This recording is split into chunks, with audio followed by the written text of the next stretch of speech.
Hey everyone, this is Aaron here, and I'm making this video today to give you guys my perspective on my MEPS experience. And if you guys have seen some of my previous videos, you know that I am re-enlisting in the U.S. Army, and I used to be in 2014 and got out, and now I am re-enlisting. And yeah, here's my video.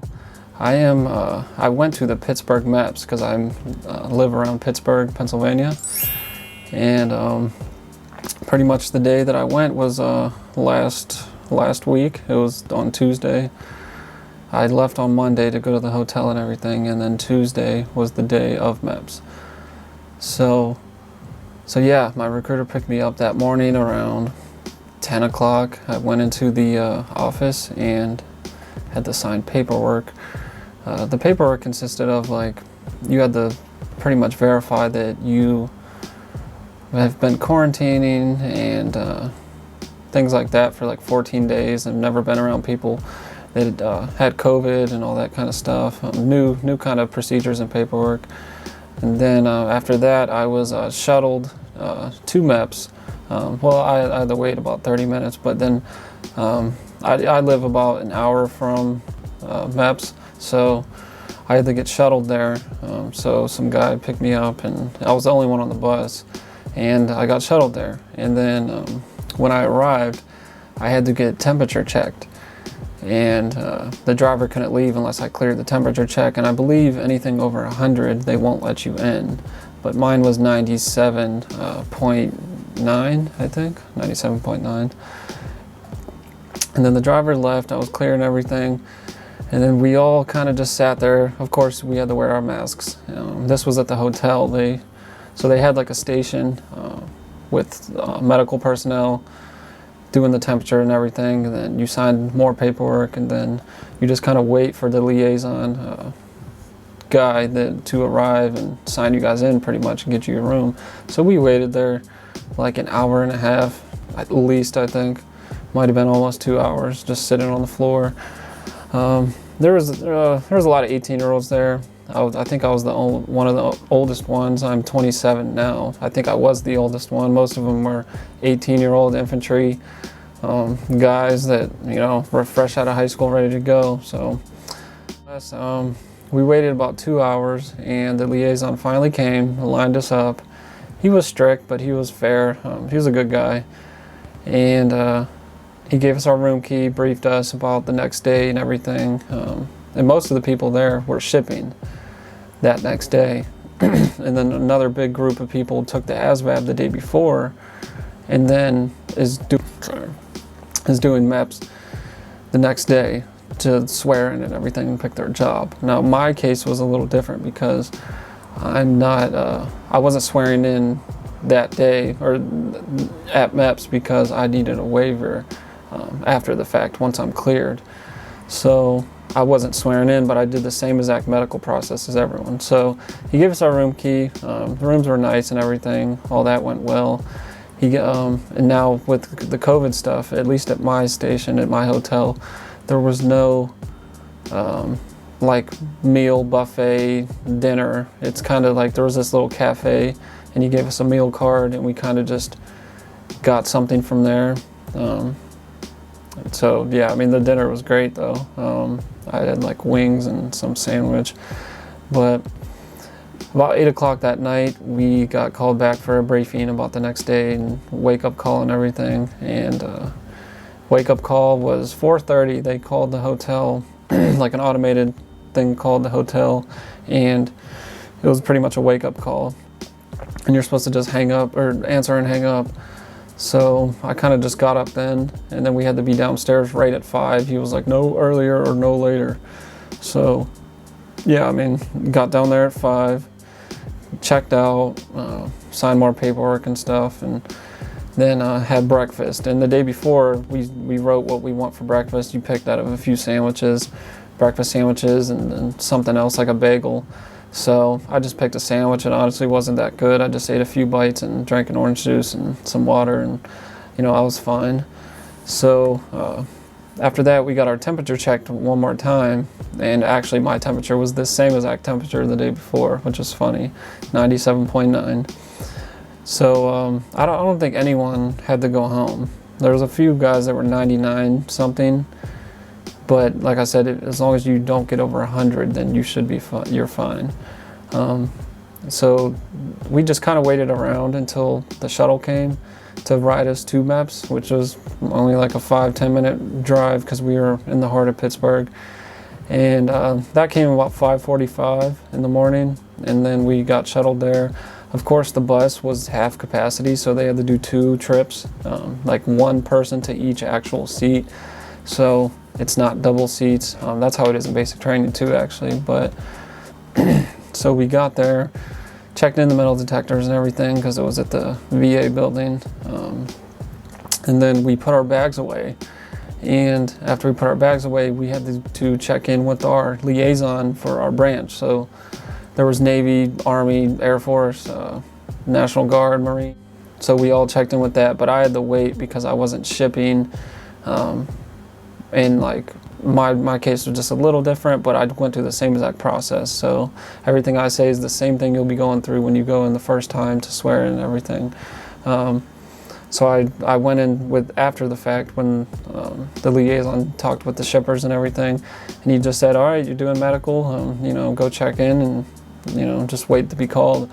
So I did just that. I checked in, and my packet was about that thick. It was like 2 inches thick because since I'm prior service and I needed a couple waivers and such, it just, my process was a little longer, but I did the same things that everyone else did.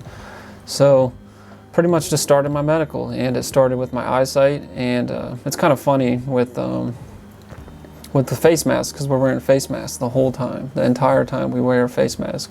And when I was doing my eyesight, I went in, I was fine with my right eye, and at first she just kind of says, read these numbers, and it's like colored. It's just weird. It kind of blend in to see if you're colorblind. It's like these pages she flips through, and I passed that easy. But then when I read the line, she said, read the line you can read the most, like the best line you can read pretty much with my right eye. And I went farther than even 20/20. And then when I went to do my left eye, it kind of fogged up the glass because my mask, it was getting hot and it fogged up, and I'm like, I can't see because my mask is fogging up. And she's like, just read it. And I'm thinking, like, I can't see it. So I just stepped back a second, and she kind of got a little agitated. I just went back in and just read it, and I passed it, and I was fine. But it was just kind of funny because a lot of people there were like, it was fogging up for my mask.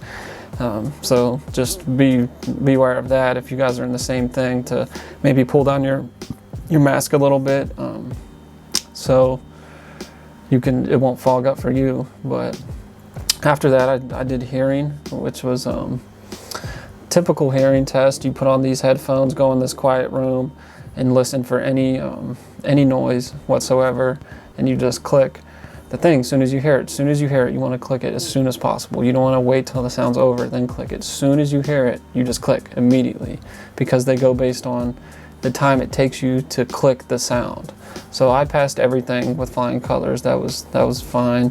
One guy, he failed. Well, he didn't fail. His was like inconsistent, so it technically failed, but they let him do it again, and then he passed. So some people kind of just get psyched out and think too much, but I just kind of put my head down and I don't even close my eyes. I just put my head down and just wait. Any little sound, just hurry up and click. And it's not that bad. The headphones are a little uncomfortable, but that's irrelevant. And then next, I did the blood draw. Now all these things you do, it can be in a different order. It's usually what's available. So if one of the doctors is doing like the eyesight or hearing or whatever, if they don't got anyone and you're waiting, they'll be like, come here. They'll just call you over and say, come on. So yeah, it could be any order, but this was the typical order, and this is the order I did it. And then I got my blood drawn, and that was cool. Some people are not good with needles. I don't really care. I don't look at it when they go to prick it and stuff. It's a little like, but it don't bother me. Which was kind of funny though, because she did my right arm, and she couldn't find something. She pricked me like 4 times. And I'm like, I think they usually do it with my left arm the last time I enlisted. So she went over my left arm. I was like, yep, there it is. And got the vein and everything was fine. And then I cleared that. And then after that, I told her, she told me to go do the interview with the doctor. And I'm like, I have to pee, because I'd saved it so I wouldn't be there drinking water, waiting forever. So I did that. Or she told me to go there first, so I went to do the pee, and I mean, it was fine. You just fill up half of the cup with your urine, and you know, don't spill it or anything, and then you go up to this counter and sign a couple paperwork and verify that it's your pee and whatever. And then that takes 3 days to even come back. They put some little strip in to make sure it wasn't like, I don't know, fake or something, which the guy's actually supposed to watch you pee, like physically look at you and watch you pee, but he was so chill, and he just didn't even care. He wasn't even looking at anyone, which is kind of interesting. But no, I mean, that went totally fine, and I cleared that. And then I sat down and waited a while, about 30 more minutes, and then I got called in for my interview. Now the interview is pretty much just with the main doctor there. Most people, they just kind of looks at your paperwork and asks you very general questions, but for me, with my waiver, it was a little more deeper. So mine took 30 to 45 minutes because I had a lot of paperwork. He had to go check with the other doctor and kind of clear up some things, and he verified my tattoos because I got you know, a good amount of tattoos, and I had to take my shirt off and make sure the dimensions of the tattoos and everything was right. And yeah, I mean, it went fine. He stamped everything and approved it. So that was good. And then after that, I waited a little longer, and then the last thing you do is go into the male orthodontist. And that's just, I'm sure you guys have heard of it. It's just a room that you go into. You're in your boxers. You strip down to your boxers, sit on a bench with like 15 other guys. At the most, there could be 5, there could be up to 15 or whatever. And you're pretty much just in there waiting for the doctor to come in with someone else, and they kind of guide you through movements. Now, we were wearing our masks the whole time. Like I said, the whole day we were in there, you wore a mask. You never took it off, except when we ate lunch after the fact. But yeah, the doctor guy came in, he took our height and weight, and the height and weight, I mean, everyone passed. You got to be a certain height and weight based on your age, and then your waist for males, at least. You got to be a certain waist. You can't be too wide at the waist. And then after that, the doctor came, and we all lined up, spaced out, social distance, and we did all these random movements. It was a lot of movements with our hands, like having us do things like this to make sure our wrists are good. We're doing arm circles, like a whole bunch of stuff. I'm trying to think of random things we did. We had to like squat a bunch of times, hold our squat with our hands out. We of course did the duck walk, different things like that. We had to walk back and forth in the room like pretty much as fast as we can. And this one kid almost failed because his arm rotations, he couldn't go all the way back, and he was kind of just messing up. I think he was just psyching himself out. And then his walk back and forth just looked really weird. He was walking on his heels. But I think they passed him. They kind of squeezed him through. But it's just a bunch of stuff, and random movements and arm movements and going up on your ankles, and, you know, just making sure everything's good for your joints and, you know, that kind of stuff. And then after that, you get called into like a private room with the doctor, and everyone kind of knows. It checks your private areas and makes you turn around and spread them, and they kind of check for things like that. And then that's really it. And then after that, I mean, he checks your breathing and whatnot, but that's pretty much it. And then afterwards, you go out and turn in your packet, and they confirm that you're good to go. And then most people go talk with a liaison, which is like for me, it was the Army. Then people that work for the Army and are in the Army, they usually sit you down, talk with your jobs, what jobs you want, and confirm your job. and then tell you your ship date and everything. But for me, I need a waiver, which I think I gotta wait at least a month, which kind of sucks, but my recruiter said I'm gonna get accepted. Like, he's not really worried about it. It's just with my RE code. There's like a re-entry code for if you want to rejoin the military. Based on my code, it pretty much has to go up to the Department of the Army to get in there. So it just takes some time, but you know, whatever I gotta do, you know, I'll be fine.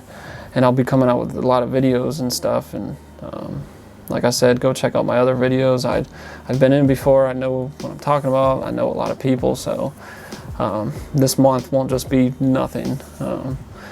But yeah, after you do that, I just went in, and actually the first sergeant there wanted to push my medical waiver right then and there and enlist me.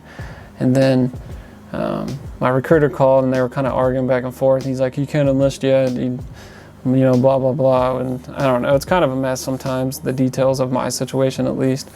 And, you know, it took some time, but I didn't swear in that day. Now, most people will swear in that day after you're done with everything. You eat at lunch, and then you swear in.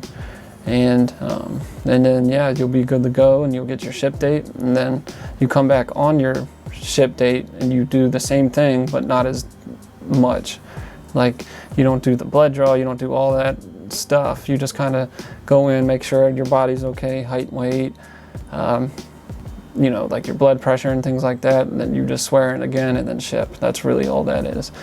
And then actually, wow, one thing I forgot is before you do the medical, go in to even do anything medical, you the people that are not shipping, the people that just are enlisting and swearing in, including me, we went in some room and they briefed us with all of our documents, and we had to get out certain papers that were in our packet and pretty much just confirm that's what we filled out, and pretty much warned us not to like lie about anything and lie about our criminal record, our medical history and things like that, which they say they'll look it up if you lie, but little things like you don't really have to say. Like if you got stitches when you were 12 that didn't affect you at all, don't even write that. There's really no point. Even if you broke a bone and it don't affect you at all, you broke a finger, even if you broke your arm when you were a kid, just don't even write that. I mean, it's just more you gotta go through. Now, if you had major surgeries or, you know, like you really broke your leg and you had to learn how to walk on it again, you know, that's different. Things like that. But man, just get out of there. You don't want any more documents or paperwork. Not as much as I had, especially. So yeah, they just warned us on that. And then we went into all the medical that I talked about. So yeah, I mean, that's really it. My experience, like I said, was a little different, but I did the same thing that everyone did once I was there. So take my word for it, and hit me up with any questions about, you know, the MEPS process or anything in general, because I am educated on a lot of Army things and military things in general. I have family in other branches, and I know my stuff. I really do. So yeah, appreciate the love, and hope you liked the video. See you next time.